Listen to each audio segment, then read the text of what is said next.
30대 한국인 남성이 북유럽의 노르웨이를 여행하다가 우연히 한 시골 마을에서 만난 금발의 미녀와 사랑에 빠지고 그녀와 가정을 꾸려가는 아름다운 이야기입니다. 구독과 좋아요 부탁드리겠습니다. 저희에게 큰 도움이 됩니다. 34살 김민수라는 이름의 한국인 남성이 있었다. 그는 늘 새로운 곳을 탐험하고자 하는 열정이 남달랐다. 대학 시절부터 세계 곳곳을 배낭여행으로 다니며 각 나라의 풍경과 문화를 몸소 느끼고 기록으로 남기는 것을 즐겼다. 그러다 어느 날 한국에서 조용히 직장 생활을 하던 중 문득 북유럽이라는 단어가 마음 깊숙이 꽂혔다. 노르웨이. 한 번도 가보지 않은 땅이네. 거긴 어떤 모습일까? 그는 특별히 오래 전부터 북유럽을 동경해 왔던 건 아니었다. 그럼에도 불구하고 노르웨이를 떠올리면 가슴이 두근거렸다. 하얀 눈밭과 삼나무 숲, 그리고 잔잔한 호수와 맑은 공기. 그렇게 상상만 해도 마음이 맑아지는 기분이었다. 마침 한국에서 충분히 돈을 모았고 자유롭게 휴가를 낼 수 있는 상황도 허락되었다. 그는 용기 내어 비행기표를 끊고 무작정 노르웨이로 향했다. 오슬로에 내린 민수는 유명 관광지를 얼추 둘러본 뒤 곧장 북쪽 지방으로 올라갈 준비를 했다. 많은 여행객들은 오슬로, 베르겐 혹은 트롬소에 등의 대도시와 인근 관광지를 찾아가곤 하지만 민수는 진짜 북유럽의 풍경은 오히려 북쪽 오지 마을에 있을 것이라는 막연한 생각에 끌렸다. 그래서 철도와 버스를 번갈아 타며 사람도 드문드문 지나는 깊은 숲속 마을들을 향했다. 가는 길은 예상보다 험난했다. 노르웨이 중북부를 향해 들어갈수록 기온이 뚝뚝 떨어졌고 겨울비가 내리기 시작하며 도로 상태도 좋지 않았다. 버스가 도착하는 시간도 들쭉날쭉해 쉽지 않았다. 그래도 민수는 특유의 진득한 끈기로 하나하나 난관을 넘었다. 작은 기차역 의자에서 밤을 지새우기도 하고 주민의 차를 얻어 타보기도 하면서 새로운 장면들을 마주할 때마다 카메라 셔터를 누르며 가슴 뛰는 설렘을 만끽했다.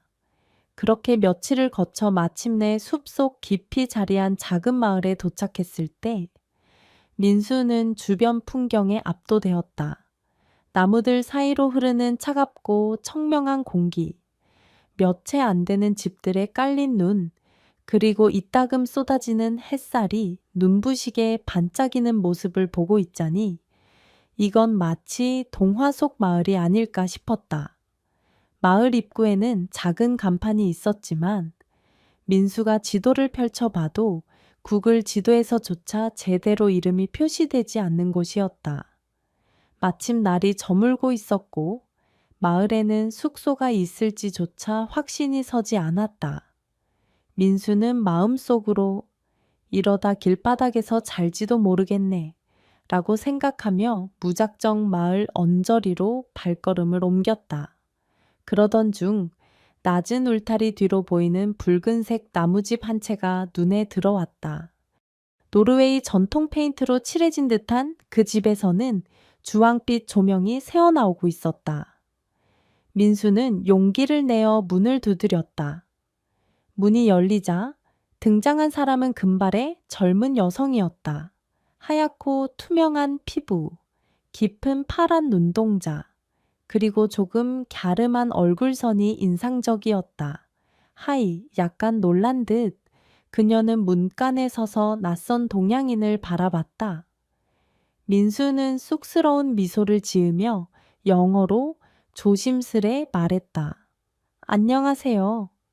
저는 한국에서 온 여행자인데 이 마을에 숙박할 곳이 있을까요?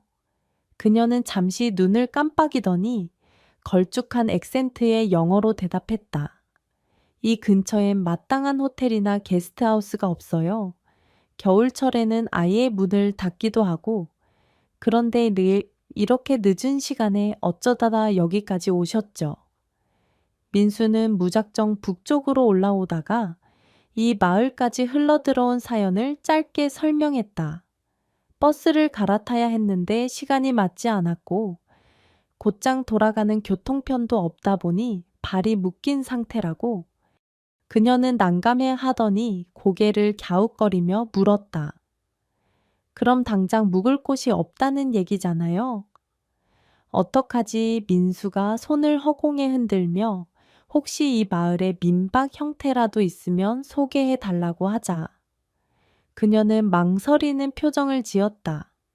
이곳 주민수가 워낙 적어 전통적인 숙박시설이 거의 없다는 것이다. 그러다 마침내 어깨를 으쓱하며 말했다. 내 집에 여분의 방이 있긴 해요. 아주 아담한 방이긴 한데 불편하시면 안 될까요? 뜻밖의 제안이었다. 처음 만난 외국인을 집에 들인다는 건 쉽지 않은 결심일 텐데 그녀는 그저 이 사람을 바깥 추위에 홀로 둘 수 없다는 생각인 듯했다. 민수도 당황스러우면서도 선택지가 없었다.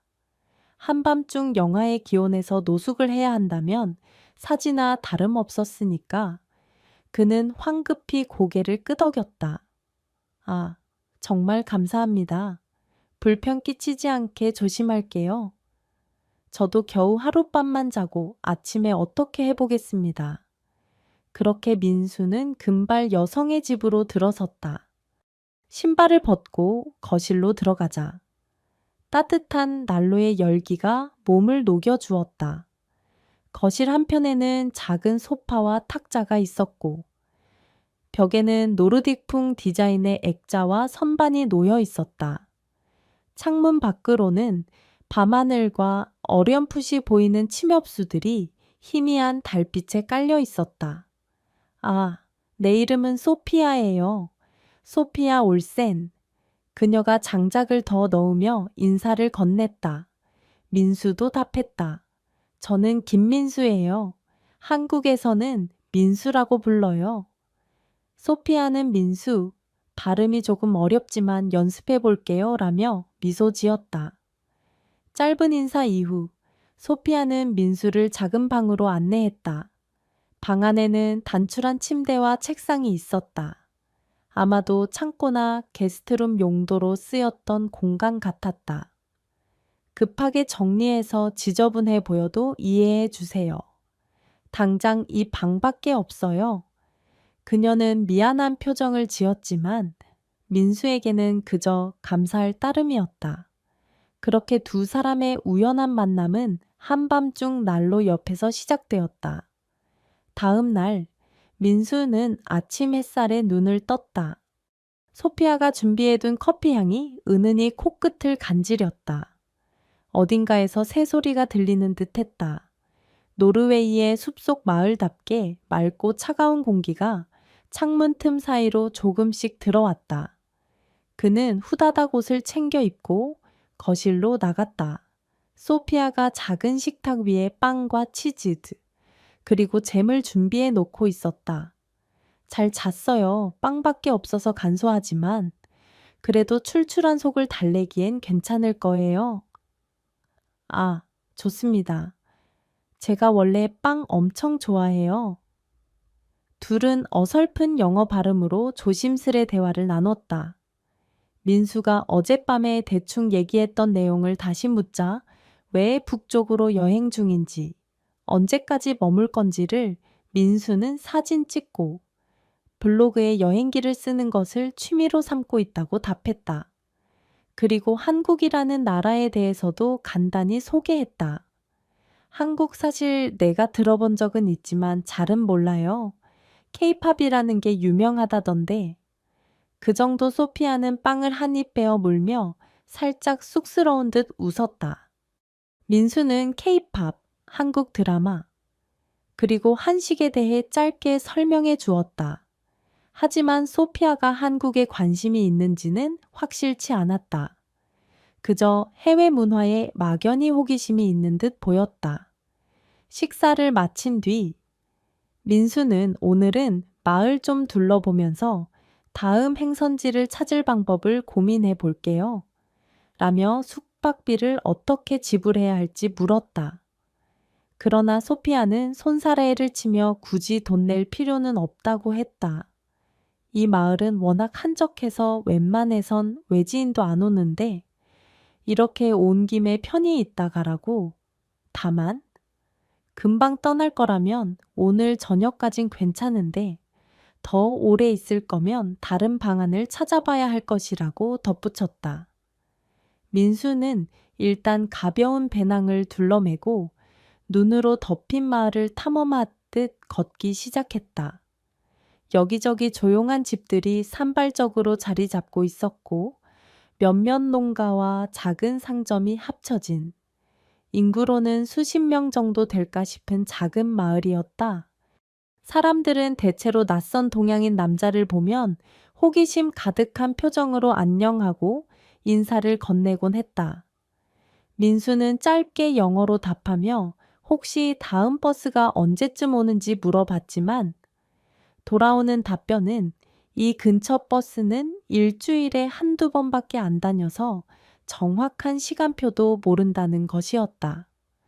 거리를 헤매던 민수는 조금 당황스러웠지만 이런 예측 불가능한 부분도 여행의 재미라며 스스로를 위로했다. 그러다가 문득 이왕 이렇게 된 거 조금 더 머물면서 숲과 호수 그리고 북극 인근의 자연을 충분히 담아보자는 욕심이 생겼다. 그날 저녁 민수는 소피아의 집으로 돌아갔다. 따뜻한 스튜 냄새가 온 집 안에 퍼져 있었다. 소피아가 양고기를 사용해 만든 간단한 스튜가 있는데 민수가 들어오자 오늘 하루 어땠어요? 라고 묻더니 그에게 식사를 권했다. 우리가 같이 먹으려 했는데 혼자라 양이 많아서 같이 먹을래요? 그럼 저야 감사하죠. 제가 음식 재료 값이라도 드릴까요? 괜찮아요? 이런 건 그냥 나누는 거예요. 소피아는 어색한 웃음을 지으며 그를 식탁에 앉혔다. 뜨끈한 스튜의 향과 부드러운 양고기 식감에 민수는 금방 허기를 달랬다. 식사를 하며 둘은 자연스럽게 하루를 어땠는지, 무얼 보고 다녔는지 대화를 주고받았다. 소피아는 마을에 있는 유일한 상점에서 아르바이트를 하며 혼자서 가축 몇 마리를 돌본다고 했다. 더 큰 도시로 이주할 생각은 없냐는 민수의 질문에 그녀는 나는 도시에서 사는 걸 별로 좋아하지 않아요. 가족도 없고 여기가 편해요 라고 대답했다. 민수는 왠지 모르게 그녀가 외롭게 지내고 있을 것 같다는 생각이 들었다. 금발의 파란 눈, 전형적인 북유럽 미인 타입이었지만 웃을 때 왠지 쓸쓸함이 묻어났다. 식사를 마친 뒤 민수는 고민하다가 소피아에게 조심스레 부탁했다. 혹시 괜찮다면 며칠만 더 묵을 수 있을까요? 이 마을을 조금 더 구경하고 싶어요. 당연히 방값이나 생활비를 지불하겠다고 했다. 사실 이 마을에는 다른 숙소가 거의 없으니 소피아의 도움 없이는 쉽게 머무를 수 없었다. 소피아는 살짝 망설이더니 그래요. 대신 난 평소에 바쁘니 집안일이나 심부름 같은 건 좀 도와주세요. 그리고 내가 사생활을 좀 중시하는 편이라 방과 거실 외에는 들어오지 않았으면 해요. 라고 조건을 달았다. 민수는 흔쾌히 수락했다. 이렇게 정식으로 민박 비슷한 형태가 된 셈이었다. 그렇게 하여 민수는 길게 일주일 이상을 그 마을에서 보내기로 했다. 낮에는 주변 숲을 산책하며 사진을 찍었고 작은 호수에 들러 물안개가 피어오르는 장면을 카메라에 담았다. 때로는 소피아를 따라 상점에 가서 물건을 나르는 일도 도왔다. 저녁이면 벽난로 앞에 앉아 함께 식사를 하고 어설픈 영어로 서로의 이야기를 나눴다. 소피아는 종종 노르웨이어 표현을 알려주기도 했고 민수는 한국어 단어나 문화를 설명하며 웃었다.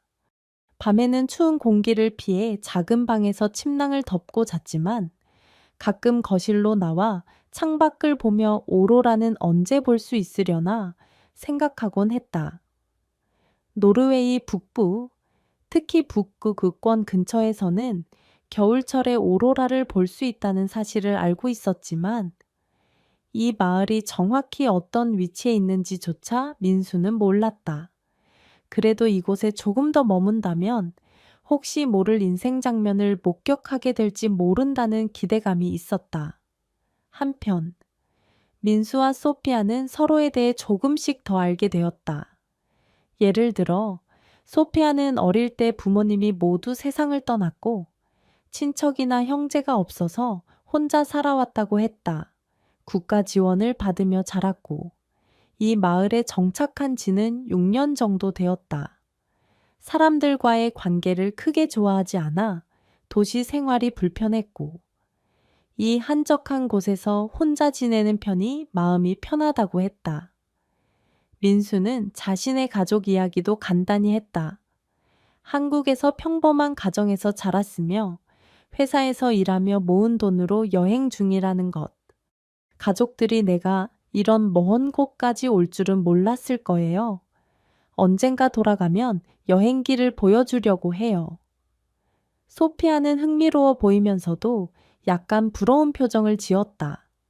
이 마을에서의 생활이 조금씩 안정되자 민수와 소피아는 서로에 대한 호기심이 점점 깊어졌다. 저녁이면 벽난로 앞에 앉아 노르웨이어와 한국어 발음을 서로 따라해 보거나 그날 찍은 사진을 보여주며 숲과 호수 풍경에 대해 이야기하곤 했다. 오늘 이런 새를 봤는데 한국에는 없는 새 같아. 아, 이건 이 지역에서만 사는 새야. 어느 날 소피아가 노르웨이 전통 팬케이크 같은 음식을 만들어줬다. 거기에 베리 과일을 얹어 먹는 달콤한 음식이었는데 민수는 와, 유럽식 전병 같은 느낌이네요. 라며 환하게 웃었다. 소피아는 그의 반응에 기뻐하며 다음엔 당신이 한식을 만들어줘 봐 라고 조르듯 말했다. 민수도 흔쾌히 김치찌개나 간단한 볶음밥 같은 걸 해볼게요 라고 약속했다. 두 사람 사이에는 묘한 편안함이 자리 잡았다. 아직 연인이라 부르기는 어색했지만 결코 단순한 룸메이트 관계처럼 느껴지지도 않았다. 밤이 깊어갈수록 말 한마디 없이도 온기가 전해질 정도로 가까워지고 있었으니 말이다. 그러던 어느 눈 내리는 밤이었다. 민수는 작은 등산용 체어를 들고 마당 한편에 앉아 있었다. 별이 무척 선명하게 보이는 하늘을 올려다보며 혹시나 오로라가 보일까 하고 작은 희망을 가져보던 참이었다. 그때 소피아가 조용히 다가와 옆에 앉았다. 이 시간에도 추위를 무릅쓰고 밖에 있네. 대단하다. 소피아가 작은 담요를 민수의 어깨에 덮어주었다. 민수는 감사하다는 말과 함께 혹시나 오로라가 뜰까 해서라고 했다. 소피아는 고개를 끄덕이며 하늘을 함께 바라보았다. 오로라라? 사실 여기서도 쉽게 보이지는 않아. 조건이 맞아야 하니까. 하지만 운 좋으면 보게 될지도 모르지. 두 사람은 잠시 말없이 별들을 응시했다. 눈빛을 교환할 때마다 알 수 없는 떨림이 느껴졌다. 소피아가 작게 미소 지으며 말했다. 오늘 당신이 만든 김치찌개 정말 맛있었어요. 매웠지만 묘하게 중독성 있는 향과 맛이더라. 민수는 웃음을 터뜨렸다. 소피아가 재료를 잘 다듬어줘서 그런 걸 거예요. 서로의 작은 칭찬에 쑥스러운 웃음을 나누다. 소피아가 갑자기 조심스러운 목소리로 물었다. 당신은 한국에서 연애 경험이 많았어요. 이렇게 멀리까지 온 걸 보면 뭔가 사연이라도 있는 건가 싶어서 민수는 잠시 말문이 막혔다가 특별한 사연보다는 그냥 결혼 생각은 아직 안 했고 좋아하는 사람이 있었지만 잘 안 됐어요. 그래서 이렇게 홀가분하게 여행 중이죠? 라고 솔직히 털어놓았다. 소피아는 고개를 끄덕이며 나는 남자친구가 한 번 있긴 했는데 오래전 일이야. 도시에서 살 때였는데 결국 서로 안 맞아서 헤어졌죠. 그리고 가족도 없고 이 마을로 와서 혼자 살고 있으니 자연스럽게 연애 대화는 멀어졌어요. 라고 대답했다. 그녀의 눈동자는 약간의 쓸쓸함이 내려앉았다. 외롭지 않아요? 민수가 용기를 내 물었다. 소피아는 애써 웃으며 그래도 이게 익숙해졌어. 때때로 외롭긴 하지만 오히려 도시에서 억지로 사람들 속에 묻혀 사는 것보다 편해라고 말했다. 민수는 소피아의 말에 자신도 언젠가 한국에서 겪었던 번잡한 일상과 피로를 떠올렸다. 확실히 세상 어디서든 사람은 저마다의 고독을 안고 살아가는 것인지도 몰랐다. 며칠이 지나고 민수는 이곳에서 머무른 지 어느덧 3주가 넘어갔다. 버스를 타고 다른 지역으로 이동할 수도 있었지만 이 마을의 겨울 풍경에 푹 빠졌고 소피아와 함께 보내는 시간이 너무나 자연스럽고 즐거웠다. 그래서 마음 한편으론 이렇게 머물러도 괜찮을까 하는 고민이 스쳤지만 큰 걱정 없이 하루하루를 만끽했다. 그러던 중 어느 날 예상치 못한 위기가 닥쳤다. 민수가 사진 촬영을 위해 숲길 깊숙이 들어갔다가 길을 잃어버린 것이다. 평소보다 더 멀리까지 걸었는데 돌아오는 길에 무거운 눈이 쏟아지며 시야가 가려졌고 GPS마저 작동이 불안정해졌다. 휴대전화 신호도 잡히지 않았다. 해가 짧은 겨울, 벌써 어스름이 깔리기 시작했고 민수는 초조해졌다. 이러다가 밤에 더 깊은 눈보라를 맞으면 큰일 나겠는데 하는 생각이 들었다. 하지만 침착하게 발자국을 되짚어가며 방향을 잡으려 노력했다. 이곳저곳을 돌며 2~3시간 정도 헤매던 끝에 다행히도 희미한 불빛이 보였다. 소피아가 사는 마을 쪽으로 이어지는 길이었다. 밀려드는 피로감과 허기에 거의 쓰러질 듯 걸어온 민수는 겨우 마을 근처에 도착했다. 소피아의 집 문을 열고 들어서자마자 소피아는 깜짝 놀란 얼굴로 달려왔다. 민수, 지금까지 어디 갔었어요? 해가 지고도 안 돌아오길 얼마나 걱정했는지 알아요. 민수는 헉헉대며 길을 잃었었고 휴대전화도 안 되고 미안해요라고 어색하게 대답했다. 소피아는 안도의 한숨을 쉬더니 곧 화난 듯 목소리를 높였다. 정말 위험했어요. 여기 숲이 얼마나 험한지 아세요? 관광객들이 종종 실종된다니까요. 그녀는 눈물을 글썽이는 눈으로 그동안 걱정했던 심정을 토로했다. 하루 종일 민수가 돌아오지 않자 마을 사람들에게도 물어보고 대체 어찌해야 할지 몰라 마음을 졸였다는 것이다. 민수는 겸연쩍은 표정으로 정말 미안해요. 경솔했어요. 라고 진심으로 사과했다. 소피아는 몇 번이고 무모한 행동은 하지 말라고 잔소리를 퍼붓다가 결국 그를 꼭 안아주었다. 그날 밤 소피아는 마치 실종됐던 가족을 되찾은 듯한 안도감에 민수를 부둥켜 안고 한참 동안 품에서 놓아주지 않았다. 민수도 자신을 이렇게 걱정해주는 사람이 있다는 것에 왠지 모르게 따뜻한 감정이 솟아올랐다. 며칠 후 민수가 집안일을 도와주다가 소피아와 함께 차를 마시는 시간을 가졌다. 벽난로에 장작을 새로 넣고 흔들리는 불빛 사이로 서로의 얼굴을 바라보았다. 민수는 조금 떨리는 마음으로 머릿속을 정리했다. 더 미루지 말고 내 마음을 솔직하게 전해야겠다. 소피아, 사실 당신과 이런 시간을 보내면서 내가 알지 못했던 감정을 느끼게 됐어요. 그가 입을 떼자 소피아는 고개를 갸웃했다. 어떤 감정이요? 민수는 얼굴이 살짝 달아오르는 걸 느끼며 솔직히 고백했다. 당신이 너무 좋아졌어요. 단순히 감사함이 아니라 호감 이상의 감정. 어떻게 설명해야 할지 모르지만 정말 특별하게 느껴져요. 소피아는 잠시 굳어버린 듯 했지만 곧 얼굴에 핑크빛이 돌았다. 눈동자를 흔들며 정말이라고 되물었다. 민수는 조금 더 용기를 냈다. 네? 이곳에 오래 머물렀던 건 단지 풍경 때문만은 아니었어요. 내가 당신과 함께 있으면 이상하게 마음이 편하고 뭔가 설레요. 소피아는 떨리는 숨을 고르더니 조심스레 민수의 손등을 감싸쥐었다. 그녀의 손은 따뜻하고 섬세했다.